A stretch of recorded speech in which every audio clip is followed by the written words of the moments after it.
Bonjour chers internautes de GFM.sn, nous avons le plaisir de recevoir aujourd'hui pour votre émission 13 minutes pour convaincre M. Sadi Bouba, président du mouvement Vigilance, membre de la conférence des leaders de Macky 2012 et de la coalition Benno Bokk Yakaar. Bonjour M. Ba.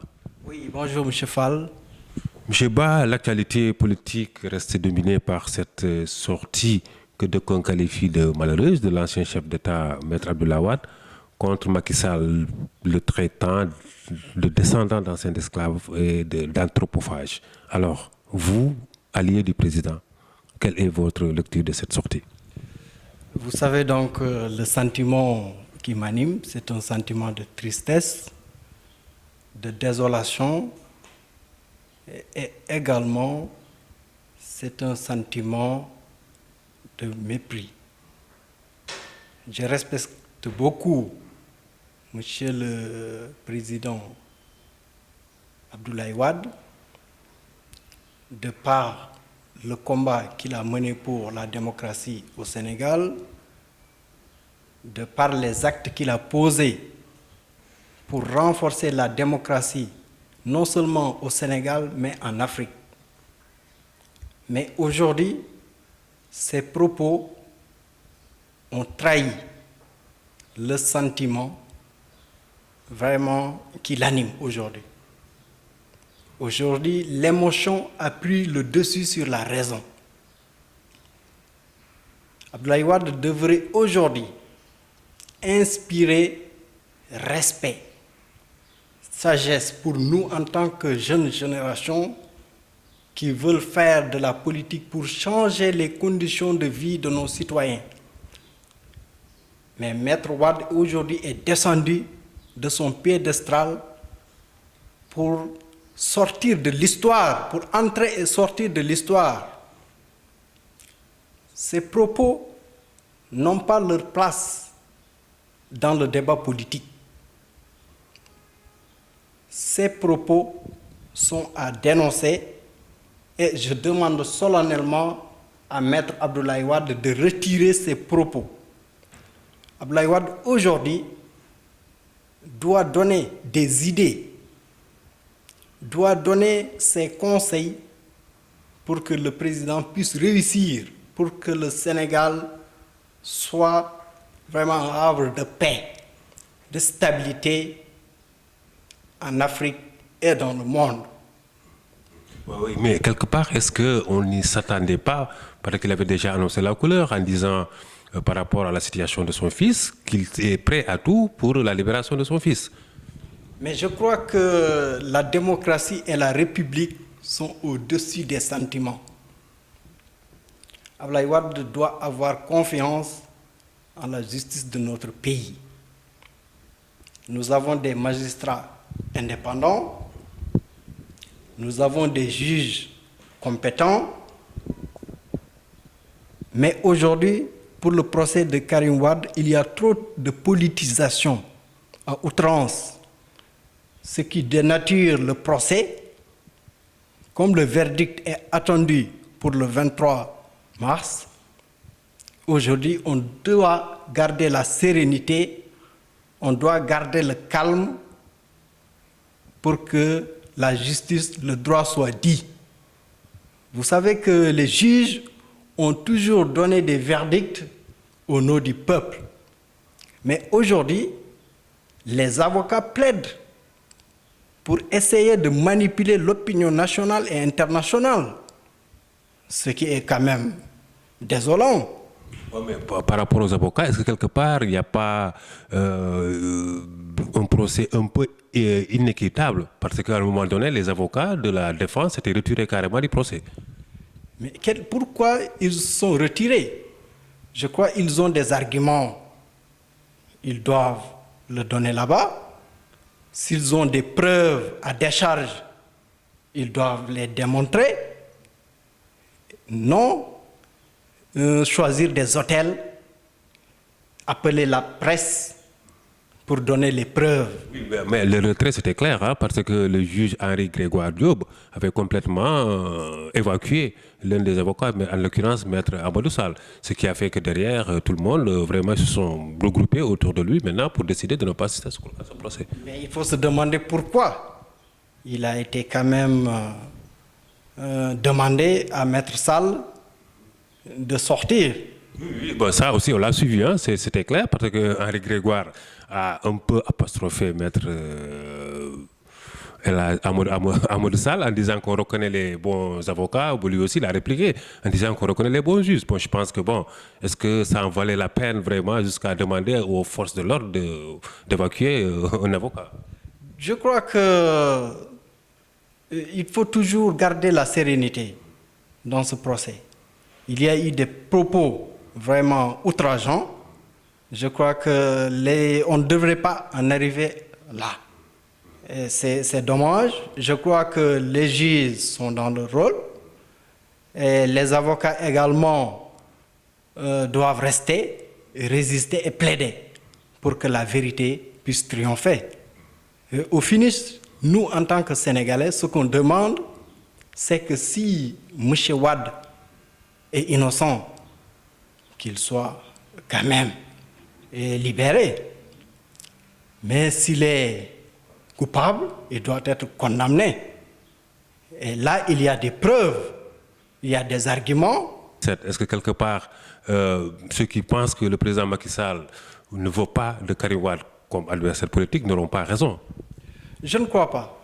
Il faut convoquer l'histoire pour comprendre un peu Karim Wade. C'est un mythe qui est tombé. M. Wade ne pouvait même pas gagner son bureau de vote. Pour gagner des élections au Sénégal, il faut être comme les Sénégalais et les Sénégalaises. Vivre comme les Sénégalaises et les Sénégalais. Qu'est-ce que vous voulez dire par là? Karim Wade n'est pas comme les Sénégalais? Non, je vous explique. Il faut quand même être proche des populations. Ce qu'on a constaté pendant les 12 ans de règne, ou bien même avant, où était M. Wade? Est-ce qu'il se souciait des populations de Fongolimi, leur sort? Est-ce qu'il se souciait donc des conditions de vie des habitants qui sont à Podor, à Matam, dans le Jolof? Non. Vous, les hommes politiques, vous aimez bien cette localité très lointaine de Fongolemi, mais bon, Fongolemi, c'est dans le Kédougou, mais quand même, avec la fondation Madame Viviane Wade, avec l'hôpital Néné Facha, il y a quand même des choses qui ont été faites en direction de ces populations. Hein. Oui, c'est pour vous dire que d'abord, il faut vivre comme les Sénégalais, il faut se soucier de leurs préoccupations, il faut faire des actions allant dans le sens de l'amélioration de leurs conditions de vie, avant de prétendre avoir leur suffrage. Donc c'est pour vous expliquer un peu comment vivait M. Wade. Il était entre deux jets privés, il vivait comme un pacha, il dépensait avec... C'est pas cette nature, c'est pas sénégalaise. C'est pourquoi donc il n'est pas un handicap ou bien un élément qui fait peur. Il ne vivait pas comme les Sénégalais, mais vous aussi, de la coalition Macky 2012, j'ai l'impression que vous ne vivez pas comme les Sénégalais, parce que depuis que Macky est au pouvoir, hein, vous ne cessez de réclamer des postes ministériels, comme quoi que vous êtes des alliés originels. Est-ce que cela est un droit pour avoir vraiment des postes? Non, non. Il faut comprendre un peu également la coalition Macky 2012. C'est la coalition originelle qui a un programme, qui a cru au candidat Macky Sall bien avant les élections de 2012. Nous avons accompagné le président Macky Sall partout au Sénégal et même au niveau de la diaspora. Et nous avons signé des engagements avec le président Macky Sall. Aujourd'hui, moralité pour moralité, c'est que ces engagements soient respectés. Au nom de quoi Benno Bokk Yakaar, avec ses slogans pompeux comme gagner ensemble et gouverner ensemble. Aujourd'hui, Macky 2012 n'est pas dans le gouvernement. Les leaders de Macky 2012 sont victimes d'une humiliation. Nous avons choisi le candidat Macky Sall par ses valeurs qu'il incarnait. Et également l'espoir que les Sénégalais portaient sur lui. Et nous ne souhaitons pas que cet espoir soit vain. Mais est-ce que le fait d'être dans le gouvernement suffit pour vraiment aider un président de la République?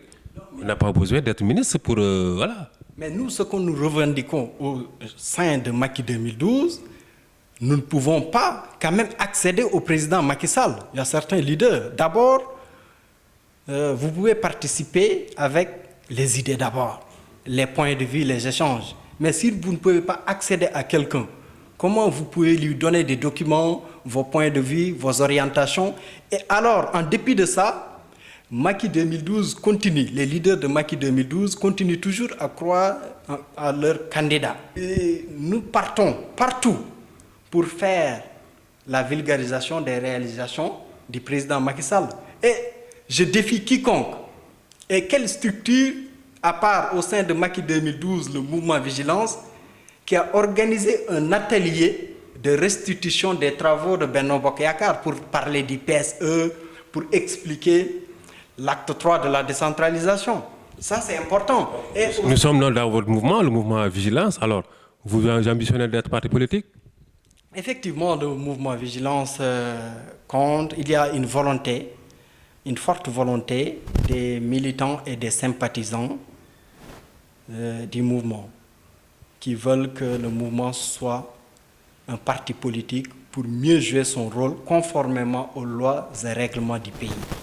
Donc il y a un comité scientifique qui a été mis sur pied et ce comité scientifique a presque fini sa réflexion, ses études, notamment a proposé d'abord des statuts, une vision et même un nom a été évoqué. La primeur? Donc je donne la primeur donc, au GFM, c'est donc le parti pour une nouvelle citoyenneté Vigilance, PNC Vigilance. Ajouter quelques questions au sein même de Benno Bokk Yakaar. Aujourd'hui, je ne comprends pas pourquoi quelques partis de Benno Bokk Yakaar se liguent et essayent de combattre le président Macky Sall. Moi, je le considère comme un putsch rampant, pour paraphraser mon ami Saleh. Il n'y a pas de sincérité dans Benno Bokk Yakaar. Il n'y a pas de cohérence dans Benno Bokk Yakaar. Il y a 2 jours de cela, un journal même, très respecté, a écrit qu'il y a donc possibilité que l'AFP et le PS aient un candidat pour 2017 pour contrer notre candidat Macky Sall. Et ça, Macky Sall doit quand même réfléchir et prendre ses responsabilités. Aujourd'hui, au sein de l'AFP et du PS, il n'a que la tête et il n'a pas le tronc. Et également, pour que le président puisse réussir, il ne faut pas qu'il compte sur les transhumants. Nous, au sein de Vigilance et au sein de Macky 2012, nous dénonçons cette transhumance à outrance. Je vais vous donner une confidence, c'est sur les chiffres. Comme moi, je suis un scientifique, j'aime les chiffres. Vous savez que la moitié des Sénégalais, plus de 2 500 000, ne votent pas. Et ils sont inscrits dans les listes électorales. Aujourd'hui, c'est un potentiel que le président de la République doit cibler.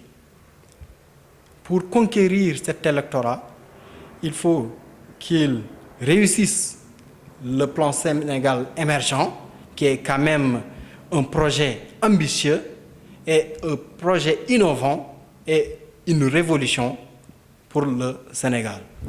Et donc, nous espérons que mon ami, le président Macky Sall, va entendre ce cri de cœur et cette mise en garde. Okay. Merci M. Ba. Je rappelle que vous étiez l'invité de votre émission 13 minutes pour convaincre. Rendez-vous la semaine prochaine. Merci.